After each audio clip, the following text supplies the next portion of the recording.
Okay, welcome ladies and gentlemen. Thank you so much for being here and being on time. My name's Paul Sims. I'm the chairman of Reuters Pharma, just recently rebranded to Reuters Events, and I'm speaking to you from my kitchen in London. I imagine that many of you will also be tuning in from home. That's the way things are done these days.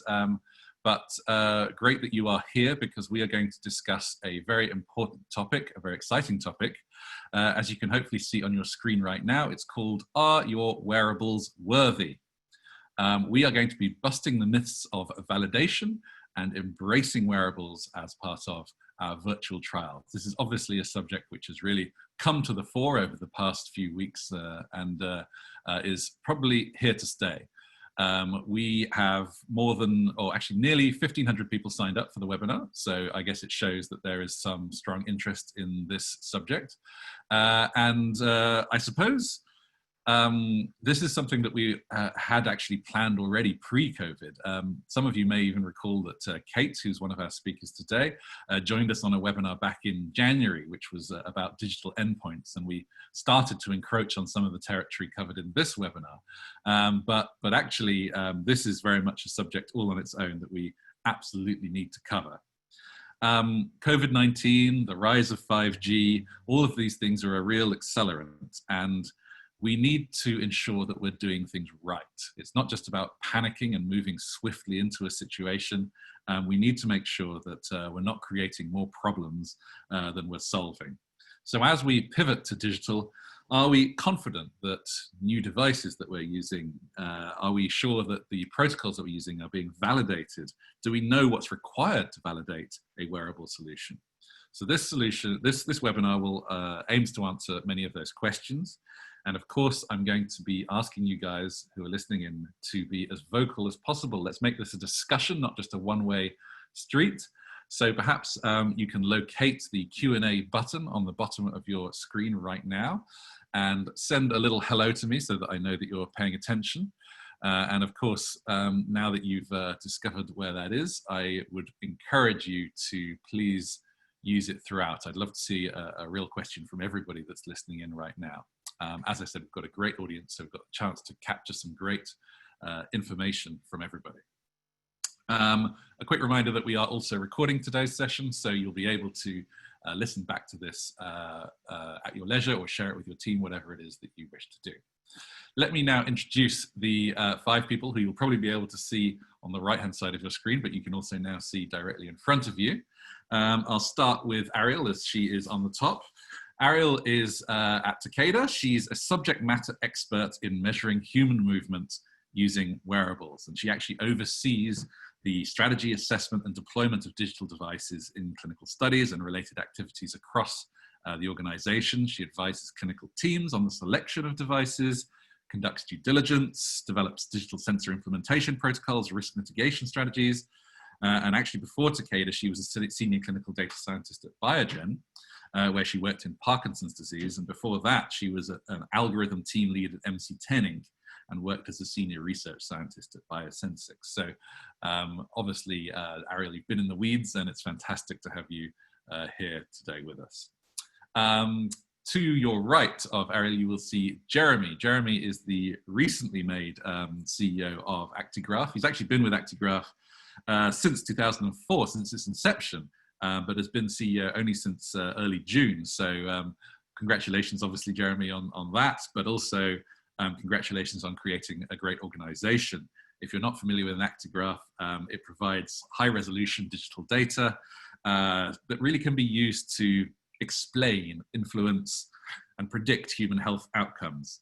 And obviously, he and his team take a very holistic approach to doing that. In fact, they describe themselves much more as a data company than a wearables company.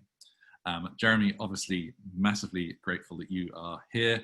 You were, by the way, president and COO for a few years before this, so obviously great pedigree, so thank you. I would like to go to the left now, which is Kate. Kate is the person who I mentioned was back by popular demand after she spoke earlier this year. She's the lead scientist at VivaSense, and she has really a long-term career goal, which is to identify effective lifestyle therapies and successfully target the overweight and obesity related comorbidities in high-risk groups, and really change the way in which we treat obesity across the world, and to do so through understanding physical behavior, sedentary behavior, sleep, chronic disease, how all of these things influence the lifestyle. And it's great to hear about this mission. And already you know that if you were here on the last webinar, Kate knows a lot about this subject. A particular special thanks actually to Jeremy and Kate, because without them this webinar wouldn't even be happening. They've been excellent partners in making sure this happens. I'd like to introduce then two people who work, sorry, I'd like to introduce Abby, two people, who is the VP and lead for applied technology innovation at Novartis now. Abby will probably say that he's not a specifics wearables devotee. It's not the sole focus of your work, but you have been really instrumental in incubating and scaling digital and new tech across the entire pharma value chain to improve patients' lives for a number of years now. And you actually lead technology strategy and architecture for foundational enabling of the technology stack at Novartis. So really exciting role. You're a healthcare business leader and a serial entrepreneur. You're passionate in doing exactly what I just said, scaling that innovation. You're also a co-founder and board member at Health Hacking Lab. So absolutely fantastic to have. I think you can probably tell it's hard to imagine a better group of people for this particular subject. And I'd like to just hand over now to Jeremy and then Kate, who are going to take us through a little bit of scene setting information, a few slides for you. And I think that will begin the conversation. So thank you to everyone on the panel. Jeremy, over to you. Thank you, Paul. And I'll just share my screen if the panelists can just confirm that they can see that. We can. Excellent. Great. Well, thank you, Paul, and thank you everybody who got up early on the West Coast and stayed up late on the side of Europe there to enjoy this webinar with us. It's been an honor to spend a little bit of time with Kate, Ariel, and Abby in preparation for this. And it's an important topic, and we have an opportunity to talk about a few topics here today that I think are going to generate a lot of good discussion. So let's get right into it. Just briefly, the high-level overview here. We've done the introductions, but I want to talk just for a moment about the momentum around wearables and clinical trials, and specifically around the risk of what we might encounter there if we don't think about this in the right lens. And then kind of the center point of this presentation will be discussion around validating those endpoints in the endpoint development. And then we've got just a really short case study on this best 6-minute effort that we're excited to announce that VivoSense and Kate and their team have helped put together this new digital biomarker that we're excited to talk about today. So to the momentum point here, I just want to bring to the forefront the fact that there is a lot of momentum right now in digital health. We are grateful for all these organizations on the screen. We are a member of the Digital Medicine Society. If you're not a member of that, I think you can pause the webinar and go sign up right now. But this is a great group whose mission is to really bridge the gap between the healthcare and the technology communities. As a technology provider, it's pretty clear that there's a lot that we don't understand fully around the healthcare side, around the clinical trial side, and sponsors and CROs and their needs. This group is really aimed at trying to bring us together to understand the processes there. And they generated a lot of great literature that we'll reference today. FDA, I'm so pleased to see the work that they've done to help streamline a lot of the digital health products that are coming out now. And I think I just put a link on the slides here just to indicate that they've done a lot to bring resources in, to bring people in, to produce recommendations and where their thoughts are, and be public with those, especially during this COVID stuff that's happening. And so very grateful for them. And then of course, the Clinical Trials Transformation Initiative has done such a great job of producing a lot of useful tools for the industry, and just have really helped move the direction and create a lot of momentum. And then we're seeing some landscape momentum around COVID. This survey from Informa that I found just a few days ago indicates, as we can assume, we're gonna see a jump in hybrid trials, virtual trials, and trials that are being executed remotely with less patients coming into the clinic. And so I want to point this out because I think it's important that we think about it in the right way. if we're going to deploy wearables, and I think we've been talking about this for a long time, we're beginning to see it ramp up. But as we move into that, as new sponsors move into that, new biopharmas move into that, what is the right way to do this? How do we validate an endpoint properly? What are the risks if we don't get it right? What's at stake? I put together just this brief slide. These are some of our thoughts collectively on what might be at stake. If we get our logistics issues not set just right, or if we have a misunderstanding around data formats, we see this often. That can result in delays in study start. It can result in a failed user acceptance test, maybe even poor training. And then at the end of the study, the database lock can be delayed if we don't have the data formatted correctly or we're not getting it as we expect. Inaccurate results, and that's just pointing to the inaccuracy or the lack of validity in the measures. It's really what we're talking about today. Poor compliance if we don't think about deploying the wearable in the right way, and if we don't plan our protocol properly, especially, we can expect that we might have some poor compliance where patients don't wear the product like they're supposed to, batteries fail before they're supposed to. Loss of credibility.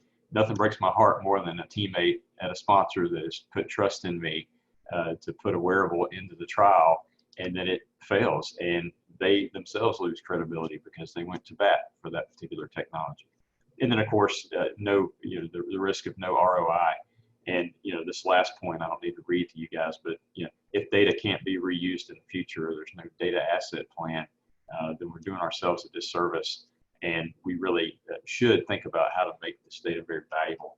But today we're going to really focus on the second one, that's inaccurate results, and looking at sensor variability, and we're going to actually look at that in a little bit more detail. But ultimately, I want to remind us, because I think we forget this, that patients are ultimately at stake. If we don't think about these things the right way, and if we don't plan appropriately, and if we don't think about the end, we're doing a disservice to our patients. This slide is just a reminder around operationalizing wearables in clinical trials. I think our idea of a wearable as an industry is a device that we put on us, but there's actually a lot more to it, right? There's how do we get ready for the actual wearable? Is it fit for the use we've intended? Are we thinking through the security and privacy requirements? Are we planning properly for the logistics, and on and on? One of those that gets taken for granted is the site and patient training. Are we planning the materials right? Are we getting it in front of our investigators in time? Protocol-specific validation. Are we taking our protocol and looking at each piece of that in the schedule and thinking through how is the endpoint going to respond to that? I just summarized some top challenges that we observe in the studies that we work in at the bottom here. These have nothing to do with an actual wearable, but in fact they're extremely important to the deployment and to the success of the wearable. So we want to dig just a little bit deeper today, and I think we tried to, at the outset, set the bar around, hey, there's a lot of talk around wearables, there's a lot of discussion and a lot of momentum, as we've said, and we see a lot of webinars and discussions that are a little bit surface level around the concept of wearables in clinical trials. So we want to go just a little deeper today, and Kate's going to help us do that, as is Ariel, who helped us specifically with some content here. But we want to look at how we derive these endpoints. We want to look at the difference between verification, analytical validation, and clinical validation. We're going to talk about those in particular. We want to demonstrate this new digital biomarker that I mentioned at the intro there. And then I want to provide you guys with some relevant reading material that you can look at after the webinar. But we want to try to get through these slides pretty quickly so we can have some time for discussion. And I think we find a lot of value when we have kind of multi-stakeholder input, and that we've got such a great panel. I want to give them an opportunity to chime in and have a discussion around some of the thoughts that are here. So with that, I just want to remind us, and I do this in every webinar that I give, or every presentation that I give almost, and that is that we want to begin with the end in mind. And so what is the end? Well, it depends on where you're at and what your role is, either in technology or in clinical trials. But for me, I think I love to see this is the end. It's where FDA comes to agreement with what you hope to do with your measurement for your patients. In this case, I've quoted this one a few times, but the FDA agreed to allow the sponsor to use moderate to vigorous physical activity measure from an activity monitor to measure the efficacy of their compound. And there are several of these examples out there. But ultimately, the original endpoint for this particular study was not an activity measure. It was more of a subjective measure. And so what does this mean? This means that we have a lot more clarity around the patient's response to the compound. And so that's the end. So how do we back up and think through the proper planning to get us to this end goal? And I want to go through that a little bit with you today. This slide is sort of expanding on that previous slide around begin with the end in mind. It's begin with the expectations in mind. If we expect to receive approval from EMA or from FDA, then we should think through what do they expect to receive from the sponsor in preparation for that.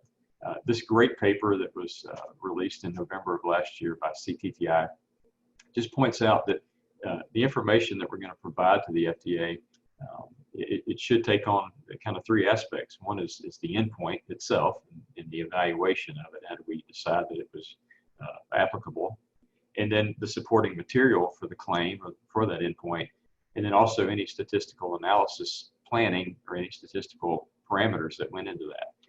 So in the context of what we're talking about today with a wearable, the endpoint and the supporting material we can think of as the evidence. This is the evidence around supporting the verification and the validation of that technology and the algorithm that might go with the data collection. And so to segue off of that, the statistical analysis plan could include any of the analysis parameters that went into extracting meaning from that endpoint. So this paper was published in November of last year, and after that, we saw another publication that came out that Ariel's going to introduce in just a moment. But what's encouraging about this is if we look back at how Actigraph or in VivoSense have worked in the academic environment, this is how we extract endpoints. This is how we develop endpoints. And so it's nothing that's really new, but it's nice to have it packaged in such a way that we can better understand what the expectations are. So kudos to CTTI for really pulling the industry together to extract really what are we talking about when we look at what do we need to provide to the FDA to support our wearables. And so with that, Ariel, I'd like to turn it over to you just to talk for a moment about this paper that was recently released. They call it the V3 paper in the journal Nature, if you want to introduce this for us. Sure. So people started to realize within the field that there was this concept of software VMV, right? Everyone said, oh, we need to do software VMV, we need to do VMV, but the V and the V were starting to get a little confused. You know, it was getting used interchangeably, this verification and validation framework.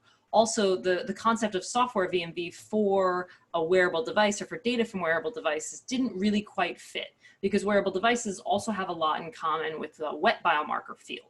So wet biomarkers have a concept of both analytical validation as well as clinical validation. So kind of looking at the combination of the software field and the hardware field and the wet biomarkers, everything there, we realized that there was a lot of concepts that were floating around in the field that weren't really well defined, as to have a very systematic approach as to how you would get you would show that the data you're using and the wearable that you're using is valid and verified for what you need to do. So Jen Goldsack from the Dime Society, Andy Caravos from Electra Labs, and Jessalyn Dunn decided that they wanted to define a framework for wearable devices that would fit for a variety of different use cases. This is not just the hardware or just the software or just the endpoint. It was everything together.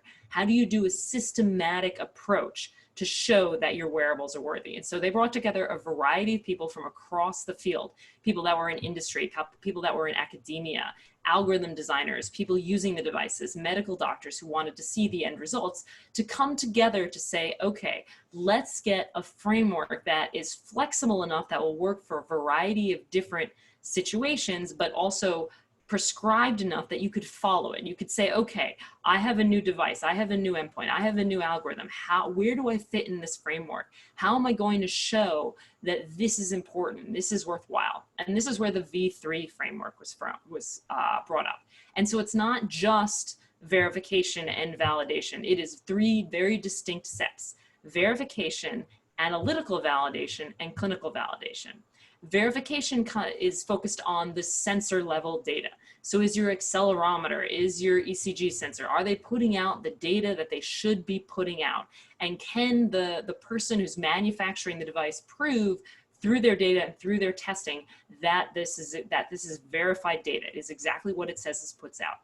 Analytical validation falls into the performance of the algorithm. So from that sensor level data, the algorithm you create out of it, is that actually putting out the data that you want to see? Is your step counting algorithm properly counting steps in healthy subjects, in a patient population, et cetera? Does that algorithm put out, and is it accurate to what they say it put out? And then the most important point, the clinical validation, comes from the wet biomarker field, basically saying for clinical validation, is the metric important in the clinical population that you are trying to address? So do step counts matter to the patient population? Is this important? Is this fit for purpose? Does it give you new information that's important and you can use for the problem that you're trying to solve? So Jeremy and Kate are going to walk you through a few more intense examples of this V3 framework, but the idea is to give a systematic approach for how to go from I have a new device to this device is worthy. Thanks, Ariel. And I'm going to turn it over to Kate just to talk about this idea that the ability to validate a measurement or an endpoint from a scientific approach versus data mining, just to be clear about what we're going to talk about in the V3 model. So Kate. So thanks for that, Jeremy and Ariel. So as Jeremy mentioned and Ariel mentioned, I am going to, for the second half of this presentation, going to walk you through an example of what the V3 process might look like for wearable accelerometers. But before I move on to that, like Jeremy said, we want to be clear about what we're talking about here. If we want to prove validity and answer the question, for example, can my wearable sensor and its associated data processing procedures be used to count steps? I need to compare my method to an appropriate reference standard. And so this requires a process like what's illustrated on the top of the slide here, in which sensor data are labeled with ground truth information. When we do this, we can understand the level of accuracy and precision of our tool, of our method. And this is important because we need this information in order to inform important study design parameters such as statistical power and effect size and those sorts of things. And this is in contrast to AI and deep learning methods like what's illustrated on the bottom. And so in these methods, we take a data-driven approach in which complicated math and signal processing are used to search for meaning in the data.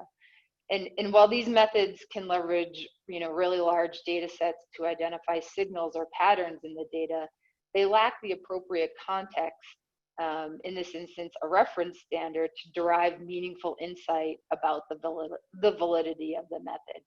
And so we believe there's a place for big data analytics and AI in the wearable sensor landscape, but that's not what we're talking about today. Today, we're going to focus on the top piece of this slide here, where we have sensor data synchronized with ground truth information so that we can really gain insight into the validity and accuracy of our tools. So the first step of the V3 framework, as Ariel mentioned, is verification. In this step, we're seeking to answer the question, is the raw signal from my wearable accelerometer uniform, responsive, and reliable? And so to answer that question for accelerometers, we generally use a tool like an orbital shaker, and that's shown here in these two images. And this is used to perform mechanical testing. And so in these pictures, you can see several accelerometer devices secured into the shaker. And the idea here is that we can simultaneously test the raw signal of multiple devices under known and consistent frequencies.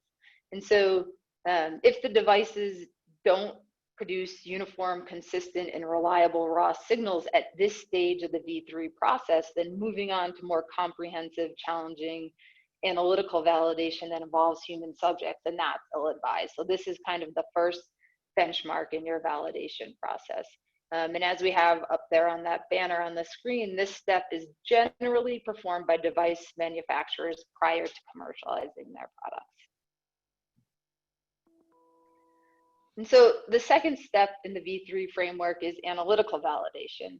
And this seeks to answer the question, are the output variables that are produced by my wearable accelerometer and the data processing procedures accurate, reliable, as compared to criterion values? And so in these images, showing an example of what analytical validation might look like for accelerometers, The research participants here are wearing multiple accelerometers. You can see some of them on their waists and on their wrists. And they're also, they're performing a prescribed activity routine in a laboratory setting. And criterion values are being simultaneously collected using an indirect calorimeter, which you can see at, which is the face mask there in those images, as well as the backpack connected to it. And this criterion measure is used to capture information about energy expenditure, calories expended, activity intensity, and so on. And you can't really see it, you can't see it in these images, but there's also a researcher who's simultaneously directly observing these research participants, who's verifying and recording things like activity type, posture, steps taken, and the timing of activity transitions. And just another note is that that analytical validation piece, you might see some data collected in a motion capture lab if you're looking to estimate or validate stride length and stride velocity and those sorts of things. So that's just another setting that sort of validation can occur in. And this is another example of a setting that analytical validation can occur in for wearable accelerometers. The point here is that the context is specific.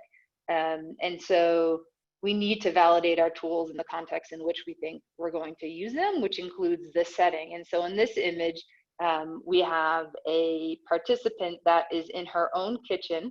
She's in her own real world environment preparing a meal, while a researcher is using a handheld camera to video her. And that video recording will then be annotated and synchronized with the device output to later be validated.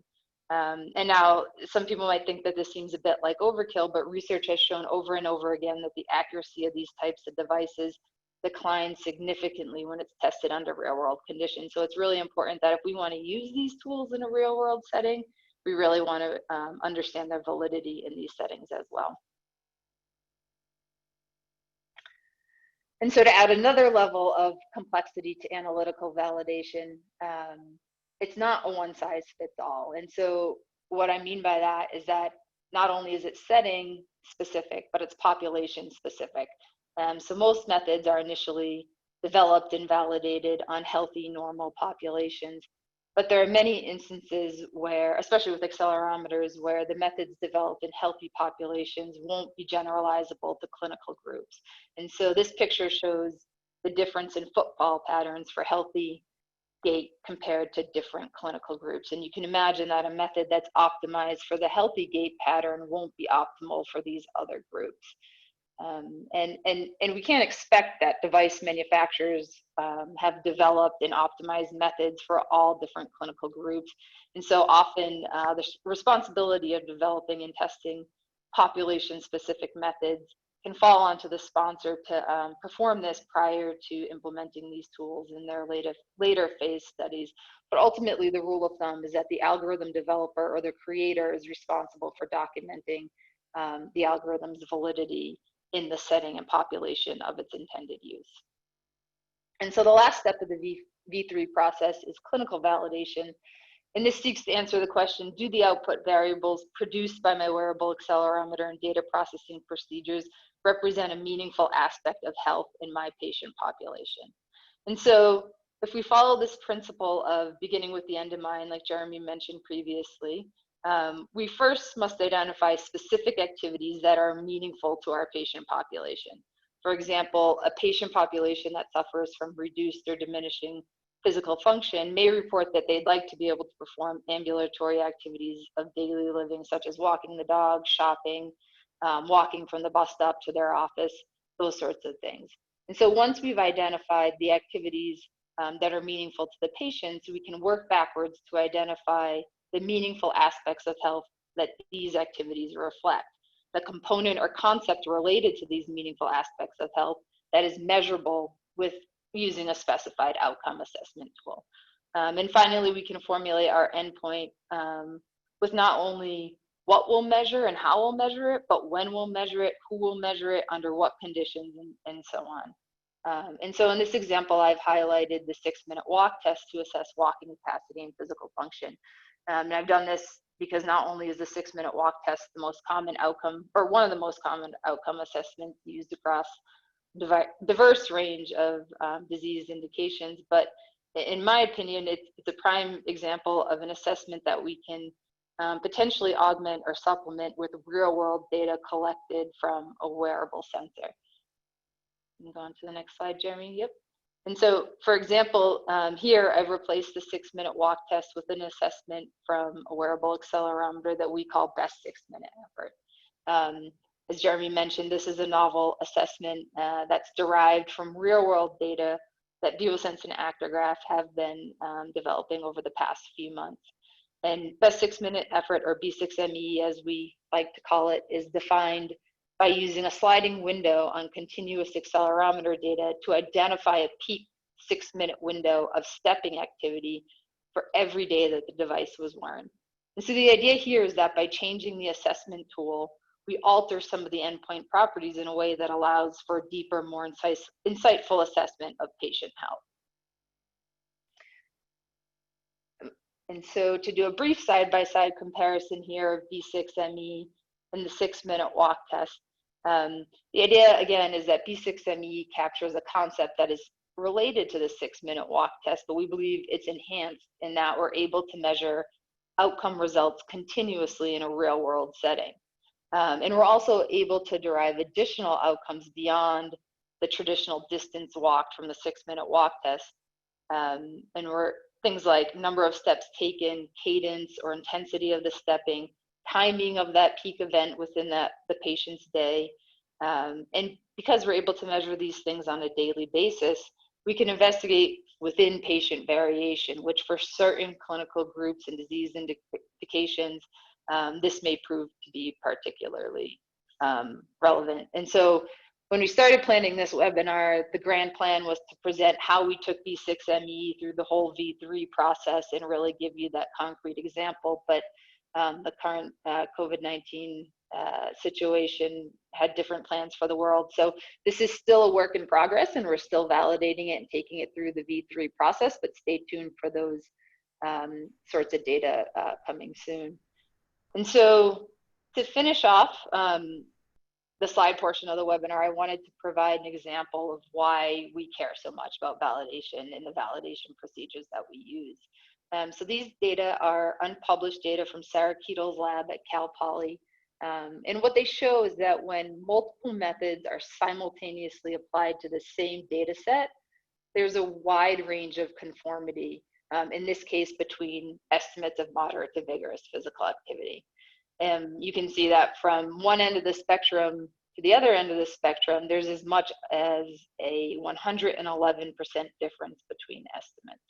And so to bring it back to this question of what's at stake, when we get it wrong, when we estimate different outcomes using different methods across different devices, attachment sites, and processing methods, this leads to a great deal of confusion in the literature. It leads to poor science and ultimately bad patient outcomes. Excellent, Kate. Thank you for that terrific overview of the V3 model and for the B6ME example. I just put this final slide in here. I'm not going to spend any time on it, but I'm assuming we'll share this slide deck out. Some great publications that we referenced in here, but I just think in general are great publications. I want to just jump back really quickly and point out, certainly we've got to make sure we understand what's at stake and where the risks are at here. Because if we don't think through it and if we don't follow this properly, we don't know what will come out of the data. But I also want to point out that it's really worth it because in this biomarker example that we're talking about with B6ME, I'm reminded of Dr. Ray Dorsey. He's given his presentation a few times where he shows this light, the street lamp light, and he says, look, most of what we don't understand about patient behaviors, they just don't happen in a clinic. They happen in the home, and we now have the ability to have insight into some of those behaviors. And with this particular example, I'm excited to look at the number of opportunities to gather data here just in real time and daily, have visibility on some of these endpoints. And it's exciting. I think it's worthwhile. Yes, it's hard. And I'd love to hear from you on the challenges you've run into at Novartis around the difficulty of doing this. But in general, it's just an exciting time for me. So, that's sort of the end of our presentation there. And Paul, I'll take it back to you for questions or to the panel for any comments they might have here. Thank you. Thank you so much to Jeremy, Kate, and Ariel. That was really very interesting indeed. I certainly learned a lot myself and gave us really a huge sense of what's important. Got a lot of people who have been asking about the slides. I think clearly people are finding a lot of value there, guys, which is great. Yes, we are going to, well, we're going to send out a full recording of this webinar a few days after we finish. But we'll also, as Jeremy said, we can also send those slides if you wish, and we'll probably be able to send those quite quickly. So yes, absolutely. I've actually got a fair few audience questions coming in, so I think it might be nice to just quickly address some of those. They obviously relate to some of the slides right now. I'll read a small handful of them out, and you guys can feel free. Also, Abby, I realized that you weren't in the slide presentation, but we'd love to hear your perspective as well, so feel free to chip in on these. So Chuck asks, when manufacturers perform these initial validating testings, are they awarded certifications that can help us? The purchase of these devices, can we rely on that kind of testing, or really is the testing kind of more opaque and reliant on trust? What can you say about clinical validation of a wearable? This is from Leora, when the gold standard is a flawed measure. And Leora points out that she is in full agreement that the 6-minute walk is still somewhat flawed, or at least outdated. Ron asks, can you please address the challenge of identity validation? There are actually a couple of questions asking about how do you know the right person is using the wearable, they haven't attached it to their pet, etc. What strategies are presently used to authenticate the identity of the person? And I'm in danger of giving you way too many here. I'll just do one more. If we're using commercially available medical grade devices, do we still need to do this sensor verification? And if we are using commercial grade devices such as Apple Watch, Fitbit, etc., do we need to do the analytical validation on the endpoints such as step counts, walking distance, etc.? So yeah, a fair few of those. Who wants to take one of them? So Paul, if I can, and I think just taking a step back before we dive into the specific topics, and because each one of those questions are a topic unto themselves, and the experts are here to address it. But purely from my perspective, and also looking at where the questions are, right, it clearly shows that, you know, as an industry, both from the pharmaceutical side, but then also from the tech and device context, I think we're still very much in that learning phase where a lot of these methods and practices are still getting established.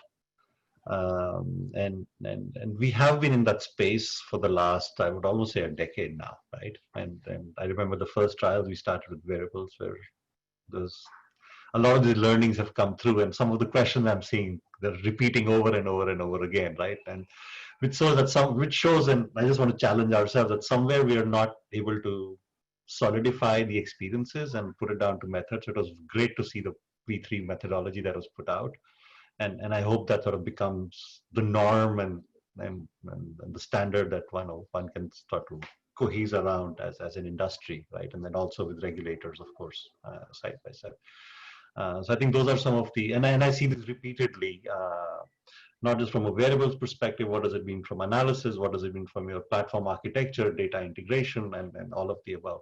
And those are the kind of questions that clinical teams will often ask, right? What does it mean for your budget? What does it mean for your timelines? What does it mean for, and to go back to, I think, what Jeremy was saying, right, is always start with what are you trying to prove here, right? In terms of endpoint, what value are you going to get from a submission or from a real world study and so on. I just want to remind ourselves as we go, as we get into the detailed questions, that we are still very much at a infant stage around this, honestly, and I believe where we are now as a world provides us the perfect opportunity to cohese together and move this forward. Yeah. So. Thank you, Abby. Some wise words there. Early days, but accelerating fast. Does anyone recall any of the questions I asked? Well, I've got one pulled up here. I'm going to actually just reflect it onto Kate because I can do that. But this question, Kate, around what can you say about clinical validation of a wearable measure when the gold standard is maybe a flawed measure? And so I thought this was a great slide that we put together. You put together around beginning with the end in mind. And sure, you know, the available outcome assessment may not be the best, but it still goes back to the same question, right? So you want to maybe speak to that?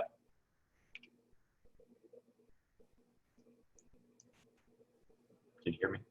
Sure. Sorry, I had to take myself off mute there for a second. Sure. Yeah, so the idea here is that if we start, starting with the same end in mind, we can still, reach a different assessment tool. In this case, the example I gave was replacing the 6-minute walk test with a wearable sensor measuring best 6-minute effort. And again, the idea is that the concept of interest is still the same. It's still walking capacity. We're still trying to assess physical function. We just might be able to do it better in a different way. And so again, we're still, keeping the end in mind of measuring these meaningful activities for our patient population. We're just trying to reimagine how can we do this better, can we supplement the existing method that we already have? I think that wearable sensors in this particular example, the idea of being able to collect data continuously every day the person is wearing the device really provides an added benefit of being able to look at within patient variation and how does that disease manifest in the patient on a daily basis, as opposed to just two simple, or maybe more than two, but sometimes just two pre and post a drug intervention snapshot assessment of what is their physical functioning. Right, and then maybe you or Ariel on this question, it's just looking at, as we look at activity as an objective measure, it says, but it's influenced by motivation or perception of ability. Thinking of COPD patients, how can you tease this out in a clinical setting? And I think Mary asked that question on the chat here. And so the idea behind what this digital biomarker example is exactly that, right? We've got daily variation that we are seeing. And so motivation, sure, you might have some spurious things that happen. And even on a clinic visit, that might be a really good day for that person. But if we've got a swath of data to look at, Kate or Ariel, does that help us sort of tease out the motivation aspect of what might impact the endpoint? Yeah, well, I think what you're looking at here is your concept of interest is this walking capacity. So what you're really saying is, what is the best way to measure this concept of interest, walking capacity? And the standard way of doing it before we had continuous wearables was 6-minute walk test, right? Because we didn't have anything else that could measure walking capacity. We needed a defined, discrete endpoint that we could measure quickly in a lab that would give us an estimate of the patient's walking capacity. Now we have a lot better ways of not better, but we have a lot different, newer ways of measuring walking capacity. We can do walking capacity throughout the day. We can do the best, the 95th percentile walking capacity. We can slice and dice the data to give different forms of walking capacity. So the question is how to come up with an outcome assessment that estimates walking capacity, right? So it's not necessarily I want to replace the 6-minute walk test or I want to perfectly emulate it. It's the 6-minute walk test is designed to estimate walking capacity. What else can we do to estimate walking capacity? So in that case, something like the 6-minute best effort, this is an estimate that's saying, okay, let's take their natural variation in how hard they walk, and see what that variation is, see how much that changes over time, see the maximum of it, etc. So the really important thing to remember is we're always trying to estimate this concept of interest of walking capacity. And now we have new and exciting ways to measure it that can give us additional data that may be more accurate because we're measuring the patients in the real world when we do it. And I think I'll just add to that too, Jeremy, you asked the question about motivation. I mean, I think that it's always in a lab or in the real world, measuring or assessing a patient or participant's motivation and what you're trying, how that plays into what you're trying to measure is difficult. But I think with these wearable sensors in the real world, what I'd really like to see is these measures integrated with other contextual information. So whether that's ePro or eCOA information that you're collecting through a different device, whether that's synchronizing these types of behavioral data with other physiological measures from different types of wearable sensors. So you could potentially identify somebody's peak window of activity in their day, using an accelerometer, and we could integrate those with heart rate data from an ECG patch, for example. And we can look at, during their best 6-minute effort over the course of this drug trial, how did their heart rate during that peak effort change or not change, or whatever it might be. So I think adding additional contextual information, Yes. whether it's pro data or other objective sensor data, I think will be really important moving forward. Yeah, I heard this example recently about a sleep measure, and of course there are a lot of sleep endpoints, and I don't want to just generalize a sleep measure, but how do we know when the patient woke up that what was going on there? I mean, they could just need to go to the restroom, but they had nothing to do with the treatment, and so a pro measure can help there, right? You get the context of, well, we noticed that you had 3 awakenings last night because the wearable told us so. Can you add some context to that? So it's kind of a two-pronged approach. I don't want the audience to think that, hey, this we've got one endpoint that's going to save the world here. There's multiple pieces that come into this. We're just talking specifically about broadening the approach of the endpoint to make it more of a real-world measure. So that's an excellent point around context. Okay, Paul, should we go into some of the poll questions, or should we wait? Yeah, I'm just wondering whether or not anyone could take 1 or 2 more of the ones I mentioned. For example, the commercial grade thing and validation. Yeah, I can take the, so I do want to address the commercial versus medical grade, because first of all, I want to start out, I think that's a bit of an artificial distinction. And I think it has more to do with the manufacturer of the device rather than the actual output of the device. So Apple Watch is one of the big ones that people like to use. And Jesslyn Dunn, who is on the V3 paper, just published a major paper showing that in terms of accuracy of core ECG measurements, the Apple Watch actually came out as the best. The consumer devices were actually better than the medical grade devices in measuring ECG. Part of that probably has to do with the much larger user base than the medical grade ones, as those do tend to be specific. So someone asked, should we do the V3 framework if it's a consumer device, and do we not have to do it if it's a medical grade device? I think that the answer is you have to do it all the time unless it's already been done for what you need, like the patient population, the specific use case, et cetera. Because medical grade mainly means that, number one, it usually means the raw data is available. In a consumer grade device, the data may or may not be available, but really what it means is that they've gone through the FDA 510K approval process, which, while is very useful for showing that the data is accurate and the data is meets the endpoints, it's not sufficient. Apple Watch has gone through a lot of validation, but because of the fact that they're part of Apple, they're not going to go through the traditional 510K approval process that a lot of the other devices will, but that doesn't mean they're not putting out good data. So I want to give a shout out, especially to the Apple Watch team, if any of you are watching, because you guys do a lot of great work, but you don't get to publish on it as much because you're not as open as some of the other companies.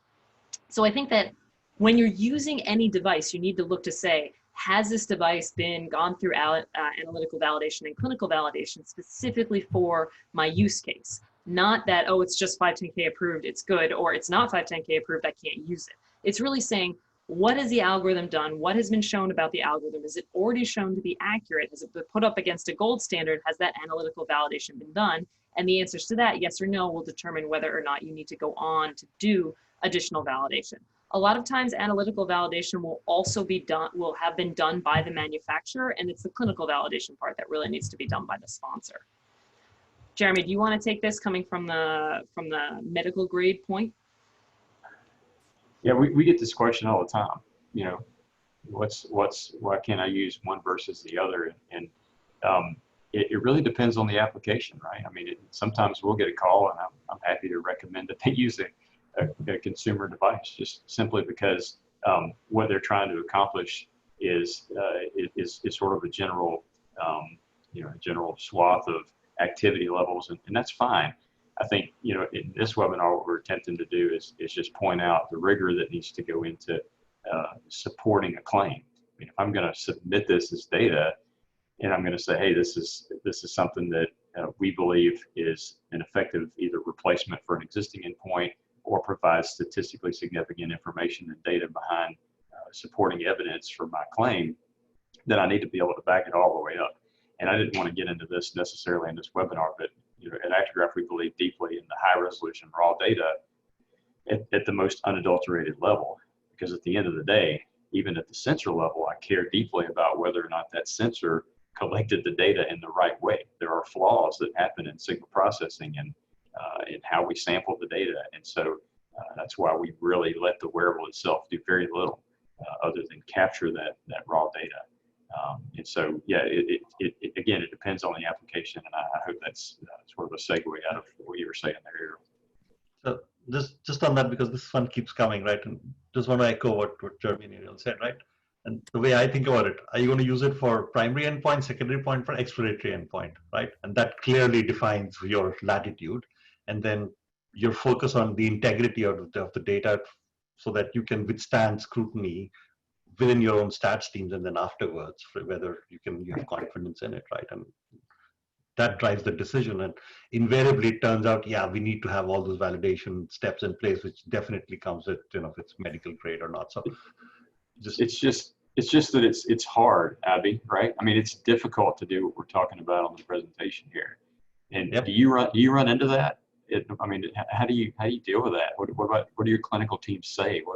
Is it polarizing? They either love it or hate it. How do you deal with that? Yeah, it definitely is polarizing. There are folks who absolutely love it and are all for it, and then there are those who are like, yeah, but then I can get the same results faster at a lower cost point, so why should I go through this? But then there are certain measurements and certain endpoints that we want to establish, which can only be collected via a device, right? And I think, again, it comes down to that, what you're trying to collect here. Are there other alternative means? And if not, then it's worth going through all those efforts, right? So. Right. Okay, guys. I would very much like to ask the audience to take part in a couple of poll questions. Normally we ask this throughout, but I think the conversation's been so good we haven't needed to as yet. So we can carry on talking but let's put a couple of questions for the audience in the background. So this is kind of a very general question. What would you say is the greatest barrier towards more adoption of wearables in your studies? And I've given you 6 different options. We've obviously just talked in quite a lot of detail about validation. I would say that probably fits into the third item on this list, lack of capabilities or experience. But of course, the other factors are there as well. So please do give that an answer if you can, and then we can see the results straight away. Whilst people are answering that, I'm just going to read out a couple more audience questions as well.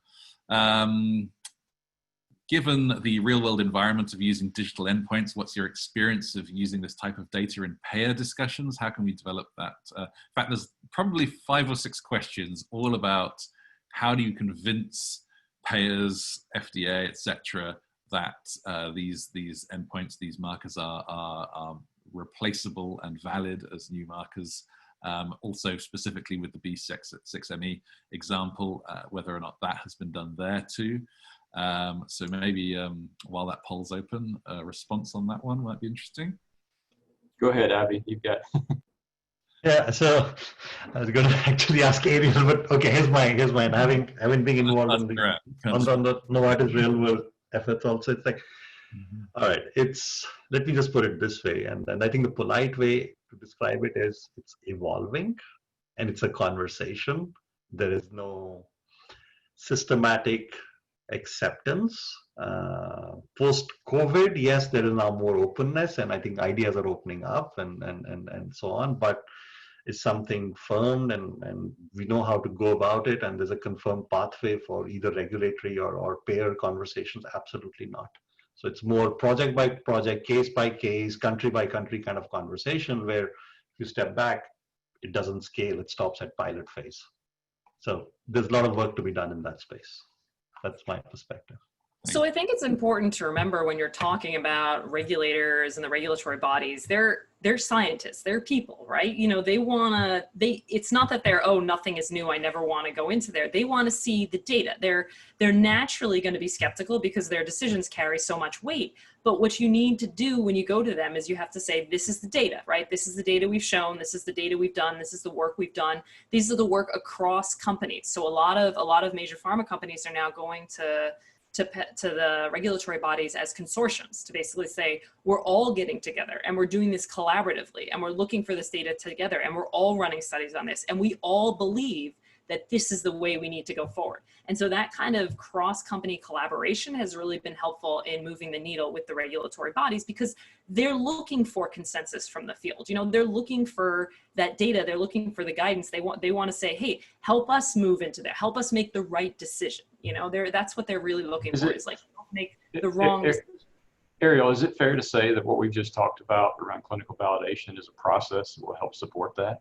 I mean, absolutely, yeah, and that's what they're looking for, right? They don't want to say, oh, this is the new fancy thing, just put it in there. They want to see, does this thing you're proposing have actual meaning to patients? Does it help patients feel, function? Does it help give them a better quality of life? You know, the FDA is extremely focused on the patient experience and how is this going to be affecting the patients. And so when you come to them, you have to make sure that you say, this is the data and this is how it affects the patients, why it's important to the patients, why it measures better what the patients care about, that kind of thing. Right. But I think the consortium model is really the best way to go together with the FDA. And that's really where a lot of the pharma companies are going now. Thank you, guys. Just to see, I've put a new poll up. You may have seen that the previous one, the top answer was indeed exactly what we're talking about, payer and regulator fear of perceived non-approval from those bodies. I've got a couple of new questions up. At what stage would you say you are regarding your options, organization's adoption and use of wearables? And directly underneath that, the second question, what is your organization's philosophy on ROI in the use of wearables? So feel free to answer that in the background. I can see about a quarter of you have answered it so far. Please keep those votes coming in. And once again, I'm just fully aware of time here. We've only got about 3-4 minutes before we have to finish the session. I'm just going to read out a couple more audience questions. Based on your experience, do wearables improve adherence at all? Can they be designed to do that? Can you comment on the design and development of the device, including usability studies and the impact it can have on the performance of data collection? Have regulators been feeding into the validation processes, particularly the clinical ones, and feeding further into RWE use, of course, as well? Gosh, there's so many. There's clearly not going to be enough time to get to all of them. I'm going to ask politely whether any of our panelists, perhaps Jeremy and Kate, might be able to answer any of them offline after the event. Maybe sure. We can distribute them. Yes, yes, and yes. Good. Okay, good. So keep those questions coming in. They will be looked at, even if we don't have a chance to cover them now.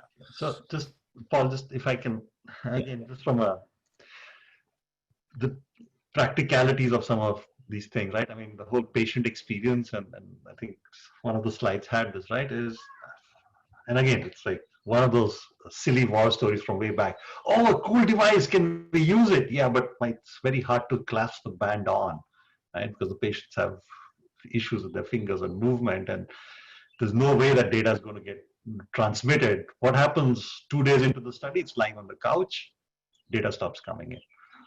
Another practical challenge, things like those, so that user experience from the get-go, when you do your device selection to how you try it on actual real population, is very, very essential. And even if you want to do technical studies before you go in, which means all the protocol design and the planning and the logistics to even support that user experiencing is essential. You need to have those kind of things factored in before you go to a larger population.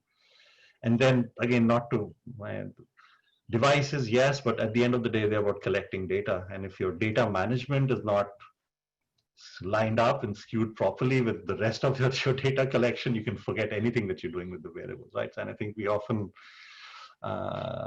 get so immersed within the wearable world that the back end of how the data is going to come through and integrate with the rest becomes something not to forget about. Yeah. Okay, guys, I'm really sorry about this. Time flies when you're having fun, but we have unfortunately run out of time. I don't even have a chance to do a final roundup of next actions, which I typically love to do. Really sorry about that, but I think we've got a huge amount from this conversation nonetheless. You can see I've even got a final poll running in the background about the B6ME. Feel free to answer that, and I'll show the result just as we're closing here. Obviously, want to say a massive thank you to the guys on your screen right now. Special thanks to Kate and Jeremy for being a partner as we put this together and actually ensuring that this webinar happened. Special thanks to Abby and to Ariel for being willing to share some of their company's hidden processes and thoughts as we go about making this all happen. And obviously massive thanks to all of you for being here and being a really active audience. I think I've got about 100 questions here that are unanswered. I'll probably tell Jeremy and Kate not to answer every single one of them. That might actually be impossible. But obviously, massive thank you to all of you as well. A quick final word that there's a couple of events happening later in the year, one of them in September, that's the European version, one of them in December, that's the American version. Obviously, you can have a look at some of the names that we've got signed up for those events. Do come along if you can. We'll be obviously sharing more information about those. Once again, massive thank you. I'll do the final thing, which is to share close that poll and share the results. In fact, it's not giving me the button. There it is. Okay, share the results.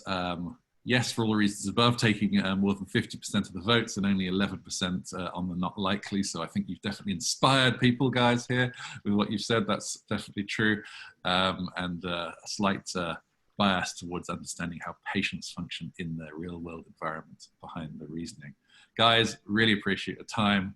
Thank you ever so much. We will share the recording. Any suggestions, questions, ideas, send them through to us. We will definitely listen for future sessions, and I wish you the very best for the rest of your day, and of course, stay safe in these times. We'll speak to you again soon. Thank you, everyone.